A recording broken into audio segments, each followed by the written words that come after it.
Good afternoon, everyone, and welcome to my review of the Red Queen series by Victoria Aveyard. So, I actually have all the books in front of me this time. My friend let me borrow them from her. I will be doing spoiler-free first, and then I'll let you know when I'm going to start spoiler reviews. So, first off, I enjoyed these books. I had a really fun time reading them. I don't think that I would ever buy them though, because I didn't really have like a strong connection to any of the characters. They were interesting and I enjoyed reading it, but I never felt like, oh my goodness, me and Mare, I'd be like best friends with her, I love her, like just sort of stuff like that. I never felt that. I also think the series was originally supposed to be a trilogy. It has 4 books.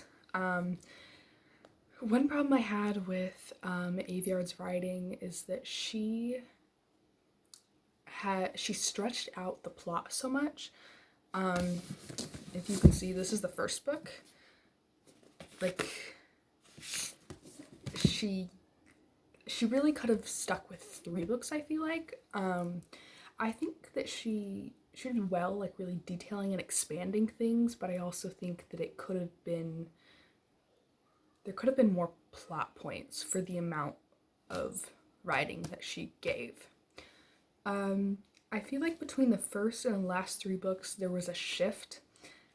The first book, when I first read it, I was like, you know what, this reminds me like if somebody took the Hunger Games and the Selection and put it into one book. And then the last 3 books, they were still good. Like both of them stand, like both the first book and the last 3 stand really well.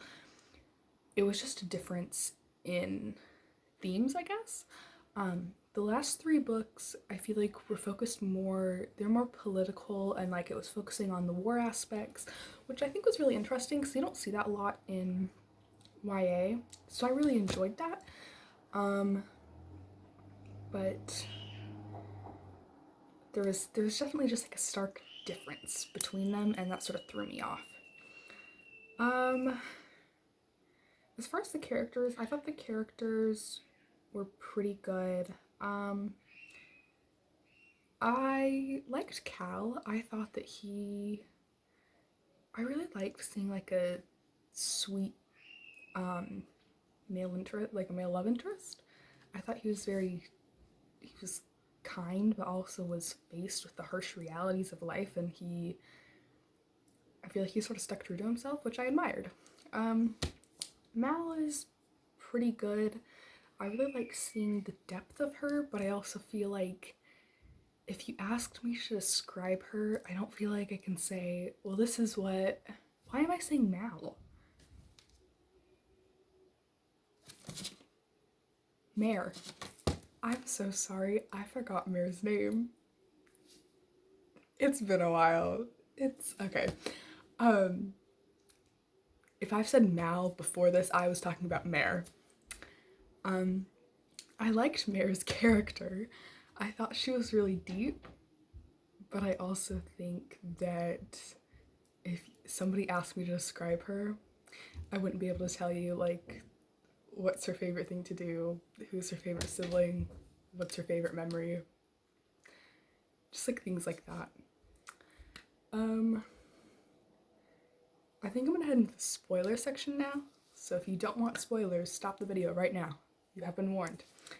Okay, so as far as spoilers, with Aveyard's writing, for example, when Shade died, I didn't even pick up on it because her writing is so dense. I was literally reading and then Mare's all like, I can't believe he's dead. And I was like, who? Miss Ma'am, who? It was her brother. I feel really bad about that, but also like, I think that's pretty telling about the writing, the fact that it was so dense that I didn't pick up that her brother died. I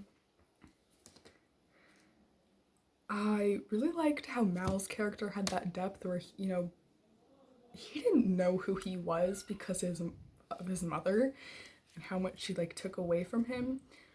I also think that he was an okay villain.